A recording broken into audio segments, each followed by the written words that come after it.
Fever Stories। माँ दुर्गा जी के 5वें स्वरूप को स्कंद माता के नाम से जाना जाता है। ये भगवान स्कंद कुमार कार्तिकेय नाम से भी जाने जाते हैं। ये प्रसिद्ध देवासुर संग्राम में देवताओं के सेनापति बने थे। पुराणों में इन्हें कुमार और शक्तिधर कहकर इनकी महिमा का वर्णन किया गया है। इनका वाहन मयूर है, अतः इन्हें मयूर वाहन के नाम से भी अभिहित किया गया है। इन्हीं भगवान स्कंद की माता होने के कारण माँ दुर्गा जी के इस 5वें स्वरूप को स्कंद माता के नाम से जाना जाता है।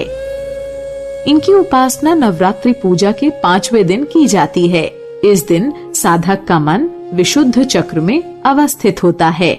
इनके विग्रह में भगवान स्कंद जी बाल रूप में इनकी गोद में बैठे होते हैं। स्कंद मात्र स्वरूपिणी देवी की 4 भुजाएं हैं।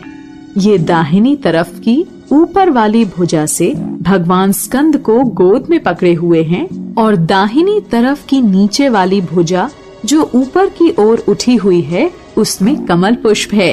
बाईं तरफ की ऊपर वाली भुजा वर मुद्रा में तथा नीचे वाली भुजा जो ऊपर की ओर उठी है उसमें भी कमल पुष्प ली हुई हैं। इनका वर्ण पूर्णतः शुभ्र है। ये कमल के आसन पर विराजमान रहती हैं। इसी कारण से इन्हें पद्मासना देवी भी कहा जाता है। सिंह भी इनका वाहन है। नवरात्र पूजन के 5वें दिन का शास्त्रों में पुष्कल महत्व बताया गया है।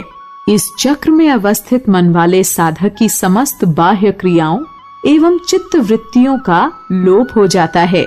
वह विशुद्ध चैतन्य स्वरूप की ओर अग्रसर हो रहा होता है। उसका मन समस्त लौकिक, सांसारिक, मायिक बंधनों से विमुक्त होकर पद्मासना माँ स्कंद माता के स्वरूप में पूर्णतः तल्लीन हो जाता है। इस समय साधक को पूर्ण सावधानी के साथ उपासना की ओर अग्रसर होना चाहिए। उसे अपनी समस्त ध्यान वृत्तियों को एकाग्र रखते हुए साधना के पथ पर आगे बढ़ना चाहिए।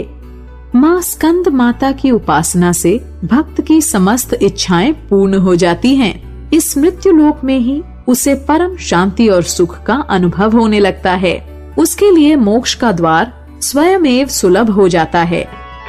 स्कंद माता की उपासना से बाल रूप स्कंद भगवान की उपासना भी स्वयमेव हो जाती है। यह विशेषता केवल इन्हीं को प्राप्त है। अतः साधक को स्कंद माता की उपासना की ओर विशेष ध्यान देना चाहिए। सूर्य मंडल की अधिष्ठात्री देवी होने के कारण इनका उपासक अलौकिक तेज एवं कांति से संपन्न हो जाता है। एक अलौकिक प्रभा मंडल अदृश्य भाव से सदैव उसके चतुर्दिक परिव्याप्त रहता है। यह प्रभा मंडल प्रतिक्षण उसके योग क्षेम का निर्वहन करता रहता है। अतः हमें एकाग्र भाव से मन को पवित्र रखकर माँ की शरण में आने का प्रयत्न करना चाहिए।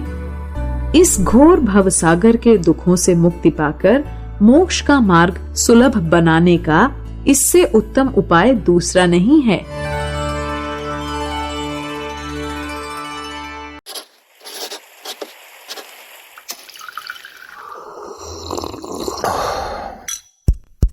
Fever Stories।